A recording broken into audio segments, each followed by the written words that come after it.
Hey, what's up? It's Estelle, and this is the first installment, I guess, of Estelle Says, which is pretty self-explanatory. Some of you may remember me from such TV shows as, yes, Big Brother. Hopefully that's not all you remember me for, so I guess that's why I'm here to have a chat about all things life and the crazy time that we are living in right now.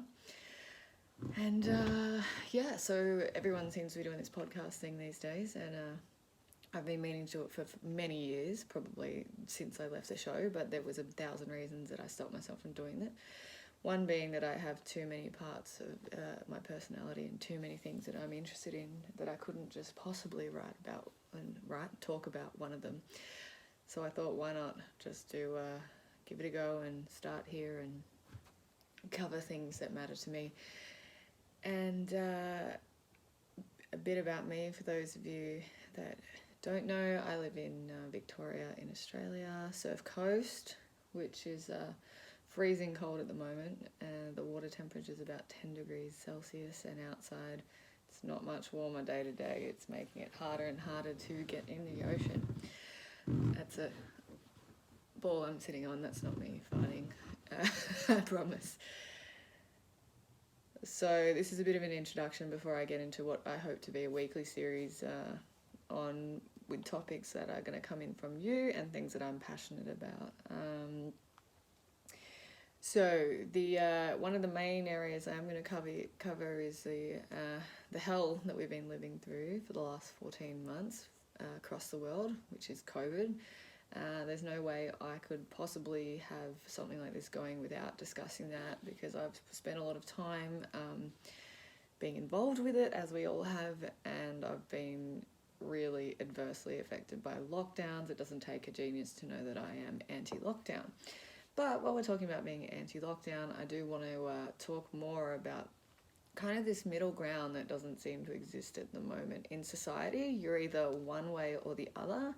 You're either a fucking crackpot, crazy conspiracy theorist, and you wear your tinfoil hat, and people just label you with that these days for anything. If you're anti-vaccine, if you are a health and wellness promoter, so you might even have degrees in naturopathy, you could be a Chinese doctor, anything that isn't considered mainstream health, you are considered basically a conspiracy theorist now, it seems, and of course you must be anti-vaccination and anti-health and not give a shit about your fellow human.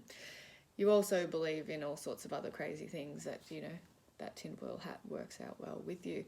And then there's the other end of the scale, which is the person who would be assumed to be watching the news 8 hours a day, listening and believing every single thing that they read and see on TV. They're checking every day for the daily COVID, test results and the numbers, and they're just all over those death stats, just. And the thing in society at the moment is I feel like there's no in-between. You're not allowed to be in-between. You can't be a little bit conservative and also a little bit free-thinking. You're just one or the other. And I know that that's really causing some divide. I know that I've had lots of people, I should say lots, I've had a couple of people that were actually really important to me early on in the COVID scene defriend me because they didn't hold the same opinion that I did, which sucks, and that we can't really open up the dialogue for that middle ground. I do post a lot on Facebook, and I find that people are not wanting to engage. They might say one or two statements to you, then they just blanket you as being, like, if they're opposing you, that is, you're a conspiracy theorist. You're not caring for the whole of the community. You're doing one thing that is really dangerous, and they are super mindful and they've done all this research. But the biggest thing they seem to say is that we must trust in the health experts. That's another thing at the moment, is that we are health experts, in inverted, like I say that so loosely. It's don't do your own research, it's trust the health experts. So yeah, you're on that extreme side of, I'd almost say, COVID lovers. You're completely indoctrinated, you're completely living by this rule book that you've been set out. Like, you've been wearing your mask for 14 months, which is not good for anyone, may I say. And your whole life, and it's really, really, really unfortunate, is fear-based. And I don't want to destroy and personally attack anybody, because it doesn't do anything. But I want to try and open up that middle ground of discussion and make it a safer space for people to be able to exchange ideas, because, man, you are one way or the other. You're black or white right now, and I am just so down to connect with people that want to learn. And, you know, I'm always open to new ideas, and all I want to do is learn new things. So, I mean, just to give you one idea, yes, I have a lot of opinions, but I created the death stats COVID thing on my Instagram a while ago, and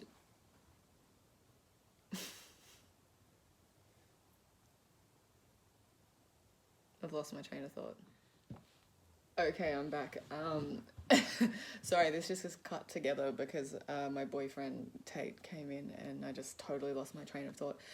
Yeah, so I was saying that like, I put together that COVID death stats thing on Instagram, and I didn't just spend like an hour on this thing. Like, I spent 3 days going through the TGA data, going through like the health.gov data, like looking at world stats, trying to understand it, and being totally baffled by so much of it. Like, I just could not believe what, like, the numbers. Like, one of the things that really tripped me out was, like, so the population isn't exponentially, like, hugely bigger in Victoria or anything, but the death stats numbers were like triple what they were anywhere else. Like, anywhere else. And I was just so taken back by that. And I just remember the response at the start of the year. And I had a friend who I was living with, and her dad actually went through cancer treatment. And this is all really new at the time. Like, remember, there's no agenda, because no one knew what the hell was going on with COVID. It's like, I think it was like a month in, or maybe 6 weeks in, when they started recording COVID deaths in Australia. And her dad passed from a really, really long battle with cancer, yet they were trying to push to actually record him as a COVID death stat. And this is the stuff that generally, if you say this, immediately you are labeled a conspiracy theorist. It doesn't matter if you have actual evidence of it being a personal experience or a very close personal experience. So I don't like to use experiences that are like, this happened to a friend of a friend of a friend of a cousin of an auntie's uncle's boyfriend. You know what I mean? That I don't always believe, because you can't get the context, because it matters about what was going on outside of just that one fact. But this one was, an immediate friend, one of my best friends, dad's, and she had to fight to not get him recorded as a COVID death, which is crazy. And then I had my own experience with my mum, which we'll talk on in more depth, but so she had been put into a COVID ward, and there was absolutely no one, not one person who was in that ward that had even remotely close to suffered from COVID. So I guess I was having my eyes open to the fact that there was some wrongdoings as far as death stats recording, and I believe that Victoria definitely over-recorded death stats. The proof of that, I mean, I've read many articles. The problem is that it's hard to find a proof source that you actually can 100% trust these days, because people will only trust if it's like TGA or a government website or a peer-reviewed journal article, but you can't get a peer-reviewed journal article on something like a death stat. So you have to take anecdotal evidence, which, for those of you that don't know what that means, it's just basically any evidence that I find is people in the field, as in people who are experiencing it. That's what I think is the truest evidence in this world, as long as there's nothing that they can gain by telling you this, because of course people do make up things. But I just want to be really explicit in saying that I don't just take things and go, oh yeah, that must be the truth. Like, it takes a lot for me to believe things, either side. Like, I really, really, So I guess I'm here to shed some light on a few other things later on down the track, but my interest is in truth. And man, there's some awful personalities out there at the moment. Like, I'm going to mention, and I'm not even afraid to say, Clementine Ford. For those you saw, she did this whole post about me, which was so ridiculous because she took one of my like very small soundbite things that I'd said and then just tried to spin it into this whole thing that I didn't care about the community, I didn't care about people, and that I wasn't a feminist, and just it was just, she took one thing and made it totally crazy. And I was pretty disappointed because I had followed her for a while with some other things, and I thought she's extreme, and her commentary I found after that about saying that men should be the first to die from COVID was disgusting. However, she had some points, being a feminist, that I was like, damn, like she really speaks out. Like, she's pretty polarizing. So I followed her because she interests me, because often it's people, you'll actually follow people that you don't like because you're interested in them, and they say that, hate is just misplaced love. I don't know.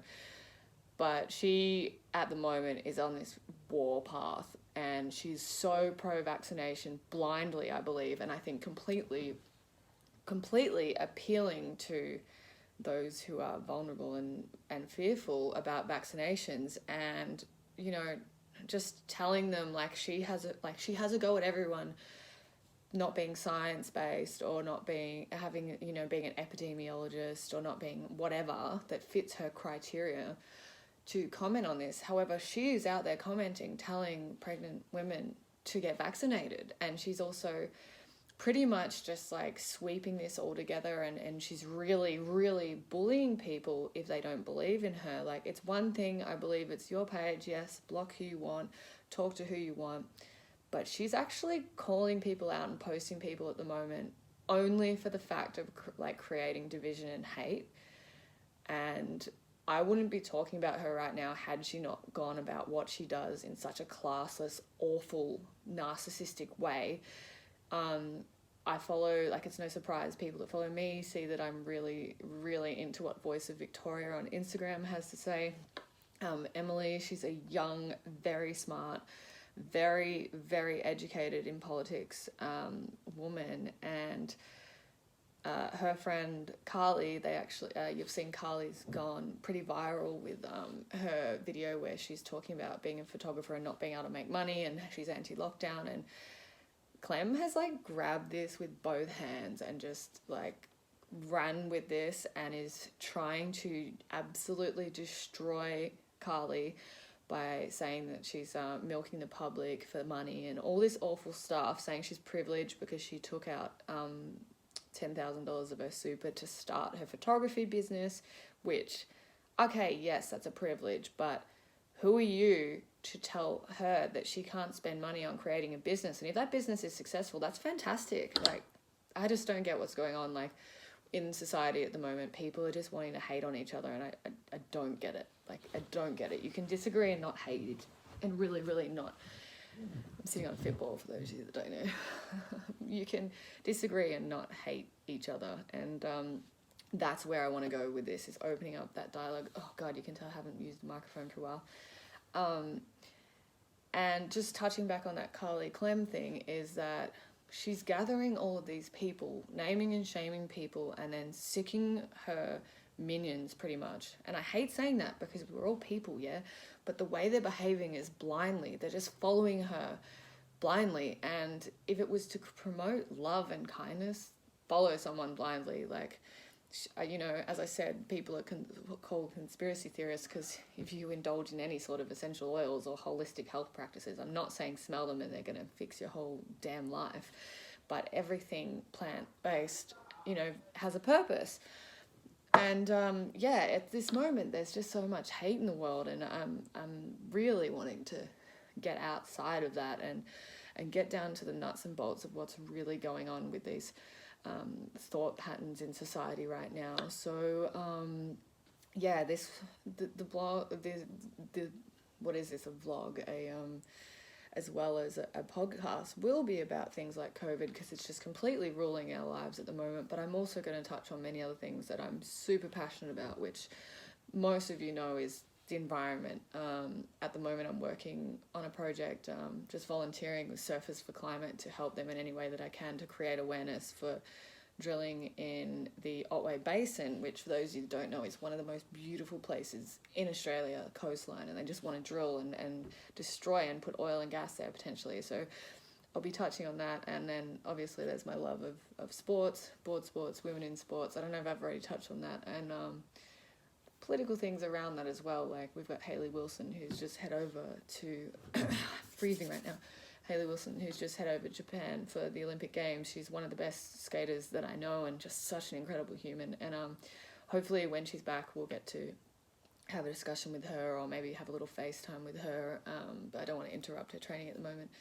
But just some things are going on in the world. But I really hope that you can jump on this with me and provide some feedback and some topics that are of interest to you, and things that you want to hear about, and what we can learn about together, and what we can try and get this, involvement together, because it's about bringing back that community feel. It's about bringing people together again, instead of having them on opposite sides. Like, you can be pro-vaccine and you can also be anti-vaccine and still be friends, Well, for now, this is me going to wrap up, because I've got to make dinner and I'm freezing. So I'll try and do this weekly. It could be bi-weekly, could be more than that. It just depends on what I've got to say when. I guess like and subscribe. I don't really know how to even upload this yet, but we'll figure it out. And thanks for listening so far, and I'll delve into the depths of those COVID numbers and those COVID things, and what I think you can do to help and protect yourself and in turn your community coming up. Okay, thank you. Bye.